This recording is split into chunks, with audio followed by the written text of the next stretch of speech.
हाय मेरे प्यारे दोस्तों, आपका स्वागत है हमारे इस यूट्यूब चैनल पर, धार्मिक चैनल पर।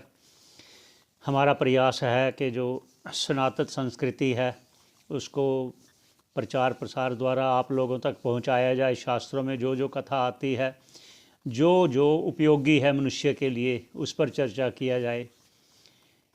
और कभी कभी इच्छा अत्यधिक अगर हो जाए, उसका क्या हश्र होता है, या लोभ ज़्यादा बढ़ जाए तो क्या हश्र होता है, या क्या क्या हो सकता है।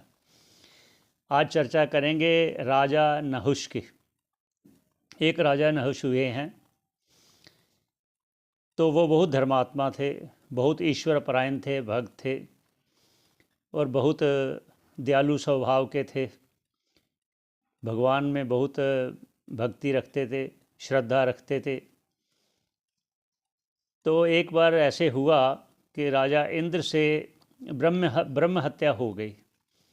वो ब्रह्म हत्या कहाँ, कैसे, कब हुई, उसकी चर्चा फिर करेंगे। अभी वो राजा नहुष की चर्चा करते हैं।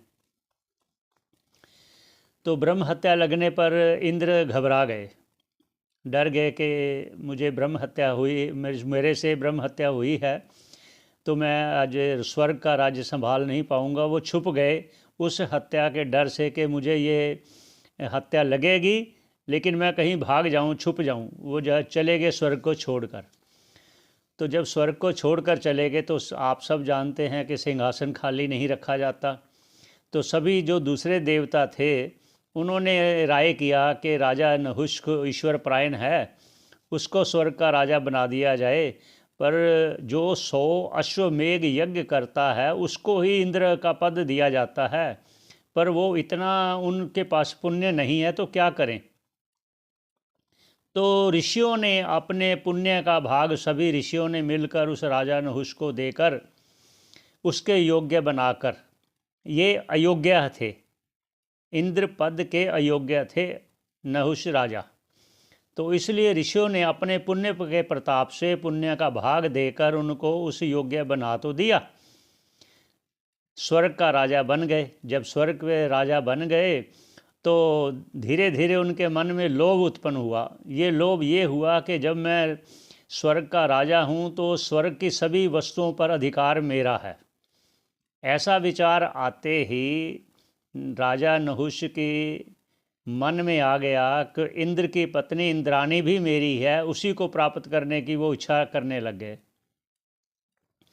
तो उसकी इच्छा करते करते मन इतना उनका हो गया कि किसी न किसी प्रकार मैं इंद्राणी को हासिल कर लूँ।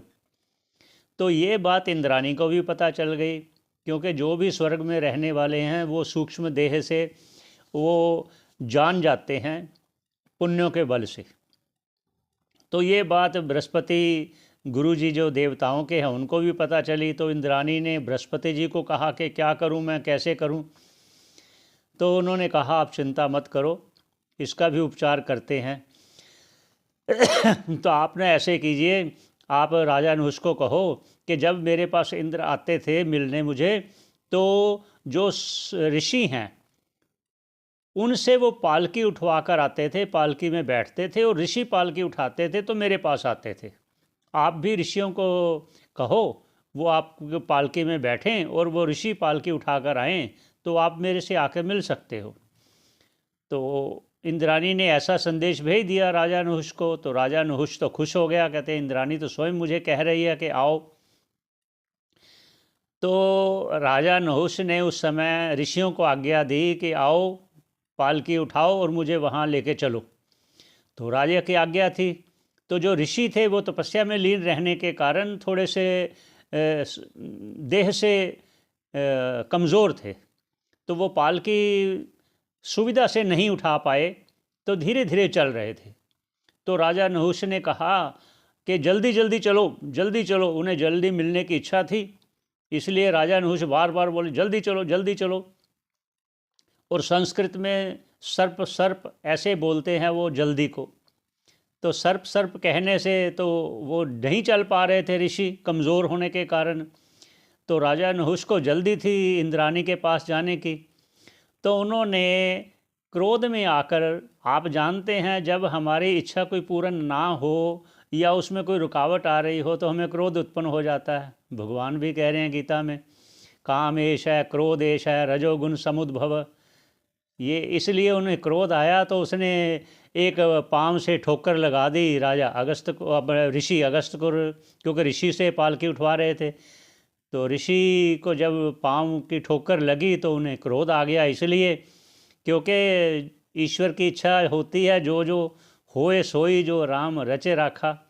तो जब पाँव की ठोकर लगी और सर्प सर्प बोला, सर्प सर्प अर्थात जल्दी जल्दी चलो, तो अगस्त ने श्राप दे दिया, जा राजा नहुष, तो सर्प सर्प सर्प चलता है, तो सर्प योनि में चला जा सर्प हो जा। तो उस समय फिर राजा सर्प हो गए, सर्प योनि में उन्हें जाना पड़ा। तो इसलिए वो इंद्राणी उनके उस इच्छा से बच गई। तो यहाँ कहने का क्या अर्थ था कि इच्छा जब ज़्यादा हो जाए, लोभ ज़्यादा बढ़ जाए तो वो नुकसानदायक होता है। तो आगे इसको पूरा करते हैं कथा को।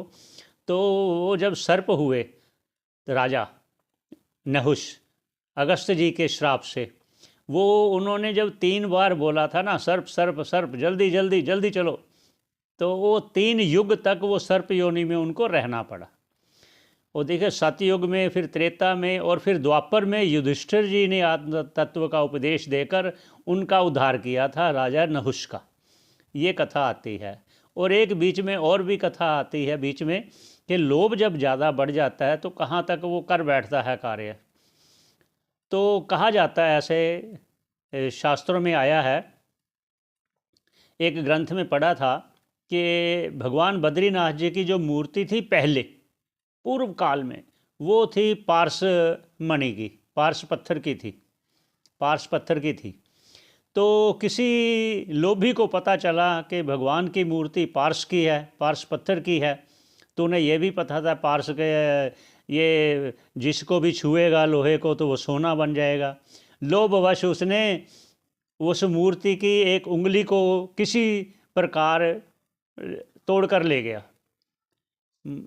कहने का मतलब कि जब लोभ इतना बढ़ जाता है तो वो सोचने में समर्थता नहीं रहती कि वो क्या कर रहा है।